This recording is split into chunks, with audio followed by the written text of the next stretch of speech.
So number 6 rule would be a fractional index. If I have something like this, what this will give me is what? X root of a. X root of what? A. Now, how did we come about this? Let's cast our mind, let's assume, let's look at if I have something like this, 8 raised to power 1 over 3.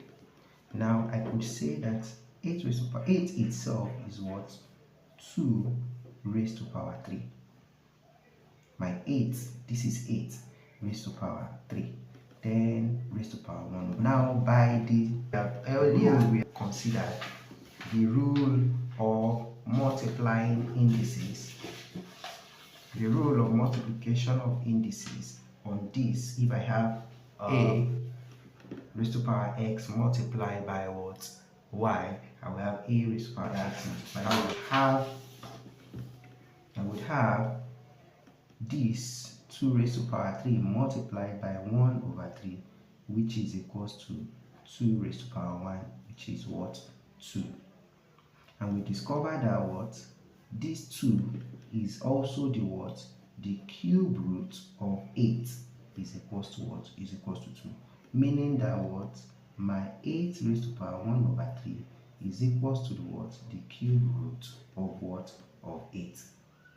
So that gives us the idea that what? Whenever I have anything raised to power 1, my fractional index this way, I will have what? X root of the number. That means the denominator of the power becomes what? The root I am going to be looking for of that number. Okay, we consider also if the fraction, the index is not just a fraction with 1 as a numerator. I have a different number as a numerator and a different number as a denominator. What this will give us is that I either take what, the denominator is y in this case, it is y root of a raised to power x, or I say what, it could also be written as what, y root of a all raised to power x. Let's see how that works.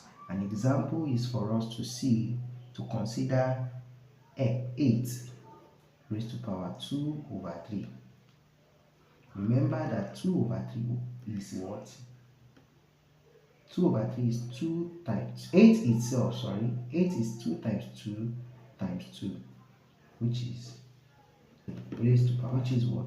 2 raised to power 3, all raised to power 2 over 3. What would this give me? This would give me, from the second rule, from the third rule we had already talked about, I have 3 times 2 over, give me what? This 2 raised to power 2. And this 2 raised to power 2 is equal to 4. Another way of looking at this is that I say 8 raised to power 1 over 3 all squared. Because this will still give me 1 over 3 times 2 will still give me what? 2 over 3. So I could also say that what? From the previous one we have just said, I know that when I have 1 over 3 of 8, it is the what? It is the what? The third root of what? Of 8. Now, and I have what? My square there. The third root of 8 is what? Is 2. All raised to power 2. This will still give me what? 4.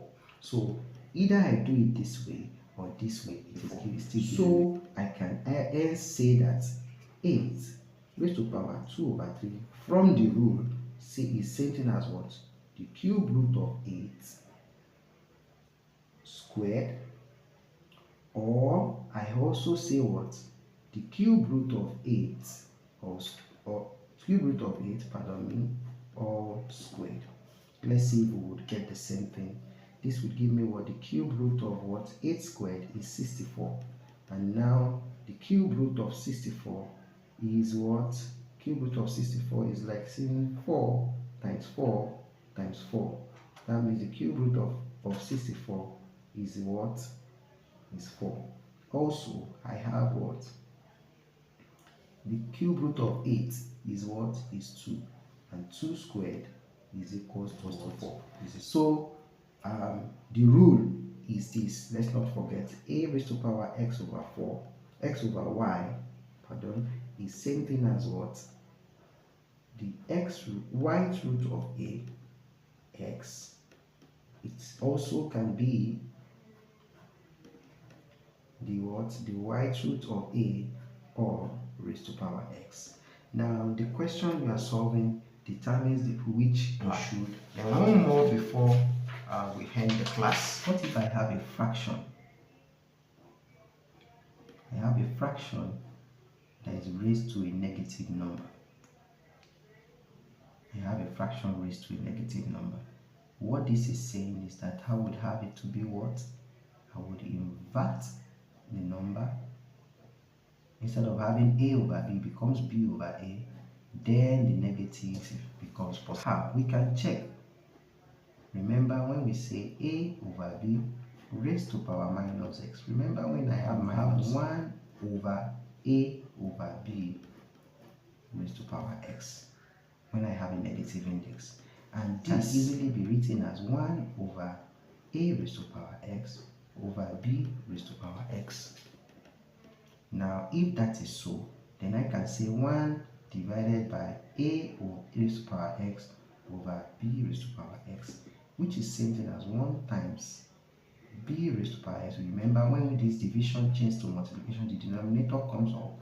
The denominator, this becomes what? B raised to power x over what? A raised to power x, which is same thing as what? B over a x raised to power. Now, that is why we have this. Thank you very much. So these are the laws of indices that we have just enumerated and shown how they are used. So we'll be seeing how we can apply all these rules in solving questions that has to do with indices in the subsequent videos. So you can ask for more clarification in the comment section or book a session with me at Mathematics with the numbers scrolling on your screen. Thank you very much. See you in the next video.